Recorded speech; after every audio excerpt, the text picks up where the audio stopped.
અભય થઈને નિષ્પક્ષતાથી નિરપેક્ષ રીતે વાસ્તવિકતાનો અરીસો રૂપી સચોટ માહિતી લાવતો સત્યની સાથે અભય ટાઈમ્સ।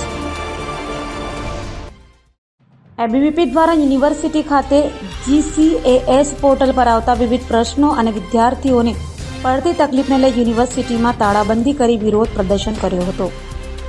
સુરતમાં ફરી એબીવીપી દ્વારા વિરોધ પ્રદર્શન કરવામાં આવ્યું હતું। યુનિવર્સિટી ખાતે એબીવીપી દ્વારા તાળાબંધી કરાઈ હતી।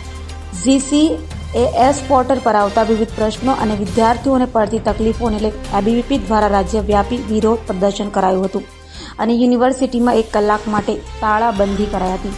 અન્ય જિલ્લાઓમાં જાહેર રસ્તા પર પ્રદર્શન કરી વિરોધ નોંધાવાયું હતું તો શૈક્ષણિક વર્ષ 2024થી રાજ્યની 15 સરકારી યુનિવર્સિટીઓમાં કોમન એડમિશન પ્રક્રિયા હોય અને પ્રક્રિયાના પહેલા દિવસથી વિદ્યાર્થીઓને વિવિધ તકલીફો પડતા કાર્યક્રમનું આયોજન કરાયું હતું। પ્રથમ રાઉન્ડના પરિણામમાં છબરડા સામે આવ્યા હતા। ખાનગી કોલેજો પોતાની મનમાની કરી રહી હોવાના કિસ્સાઓ સામે આવ્યા હતા। GCAS પોર્ટલ પર અનેક ખામીઓ હોવાની ફરિયાદો ઉઠી હતી ત્યારે આજે સુરત ખાતે નર્મદ દક્ષિણ ગુજરાત યુનિવર્સિટીમાં એબીવીપી તાળાબંધી કરી વિરોધ પ્રદર્શન કરાયું હતું। पवार अखिल भारतीय विद्यार्थी परिषद कार्यकर्ता। बेटा आज नर्मद यूनिवर्सिटी पर कयो कार्यक्रम राख्यो केम राखવો પડ્યો? જીકાસની જે એડમિશન પ્રોસેસ શરૂ થઈ છે એમાં તમામપણે વિદ્યાર્થીઓને મુશ્કેલીનો સામનો કરવો પડશે। તે લોકોને ડિટેલ માહિતી કઈ રીતે યુઝ થાય છે, મેરિટ લિસ્ટ કેટલું પડ્યું છે, કેટલા રાઉન્ડ બહાર પડ્યા છે।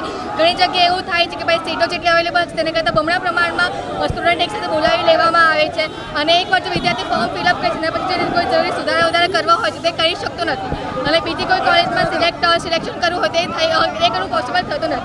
તેની માટે અખિલ ભારતીય વિદ્યાર્થી પરિષદ વિષયને આવેદન આપીને શિક્ષણ મંત્રીને રજૂઆત કરે છે કે ભાઈ જે પણ જીકાસના અનેક પ્રોબ્લેમ્સ છે એનું તાત્કાલિકપણે સોલ્યુશન લાવ્યો અને વિદ્યાર્થીઓની એડમિશન પ્રોસેસમાં જે ડિલે થાય છે એ રીતે વિદ્યાર્થીના શિક્ષણ જીવન સાથે ખેલવાડ ન કરવા।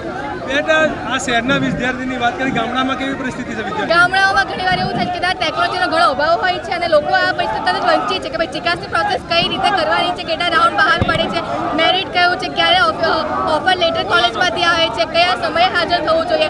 મોસ્ટલી ગામડાના જે વિસ્તારો છે એમાં લોકોને જીકાસ પ્રત્યે તરફ સીટ પર સમજણ નથી કે ભાઈ આ પ્રોસેસ એકચ્યુઅલી છે કઈ રીતે શરૂ કરવાની।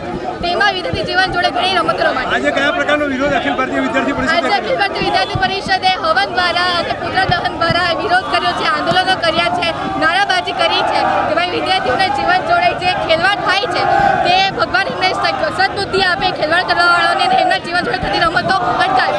ઓકે, આભાર। मनोज जैन, गुजरात प्रांत मीडिया सह संयोजक अखिल भारतीय विद्यार्थी परिषद।